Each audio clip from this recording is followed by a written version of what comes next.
ಅಂತ. ಹಂಗಾರೆ ಕರ್ನಾಟಕದಲ್ಲಿರುವಂಥ long pending case ಏನಿದೆ? 59,000 ಜನ ಇದ್ದಾರಲ್ಲ, 59,000 ಜನ ಬಂಧಿಸ್ಬೇಕಾಯ್ತು, ಯಾಕೆ ಬಂಧಿಸಿಲ್ಲ? ಯಾಕೆ ಆಟೋ ರಿಕ್ಷಾ ಡ್ರೈವರೇನಾ ನಿಮ್ಗೆ ಸಿಕ್ಕಿದ್ದು? ಯಾರು ದೊಡ್ಡವ್ರು ಸಿಕ್ಕಿಲ್ವಾ ನಿಮಗೆ? ತಾಕತ್ತಿದ್ರೆ ಬಂಧಿಸ್ರಿ. ನಾನು ಕರಸೇವೆಗೆ ಹೋಗಿದ್ದೆ, ನಾನು ಕರಸೇವೆಯಲ್ಲಿ ಪಾಲ್ಗೊಂಡಿದ್ದೀನಿ. ಹಿಂದೆ ಹುಬ್ಳಿ ಮೈದಾನದ ಗಲಾಟೆ ನಡೀತಲ್ಲ, ಕಿತ್ತೂರು ರಾಣಿ ಚೆನ್ನಮ್ಮ, ಅದ್ರಲ್ಲಿ 30 ವರ್ಷದ ಹಿಂದೆ ಬಂದಿದ್ದೆ ನಾನು, 30-35 ವರ್ಷದ ಹಿಂದೆ.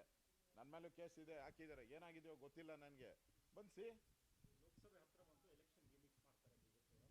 ಲೋಕಸಭೆ ಸೋಲ್ತೀನಿ ಭಯದಿಂದ.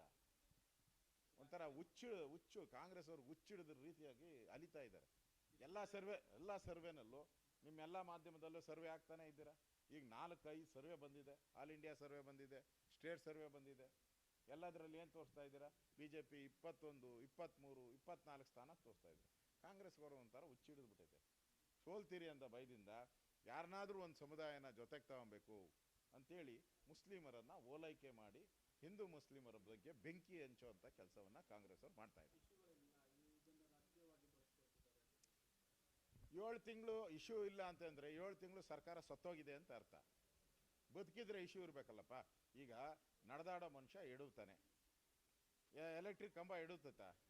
ಎಡುವಲ್ಲ. ಸರ್ಕಾರ ಸತ್ತೋಗಿದೆ, ಅದಕ್ಕೆ ಇಶ್ಯೂ ಇಲ್ಲ ಅಂತ ಅವ್ರು ಹೇಳ್ತಾ ಇದ್ದಾರೆ.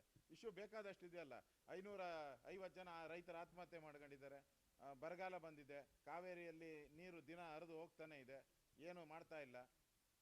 ಕಾಂಗ್ರೆಸ್ಸಿನ ಶಾಸಕರು ಪಾಟೀಲ್ ಗುಲ್ಬರ್ಗ ಏನು ಹೇಳಿದ್ದಾರೆ? 7 ತಿಂಗಳಲ್ಲಿ ಒಂದು ಕಲ್ಲು ಹಾಕಿಲ್ಲ ಅಂತ. ಹಾಕಿದ್ದಾರೆ ಕಲ್ಲು. ಕರ್ನಾಟಕದ 7 ಕೋಟಿ ಕನ್ನಡಿಗರ ಮೇಲೆ ತಲೆ ಮೇಲೆ ಕಲ್ಲು ಹಾಕಿದ್ದಾರೆ ಕಾಂಗ್ರೆಸ್.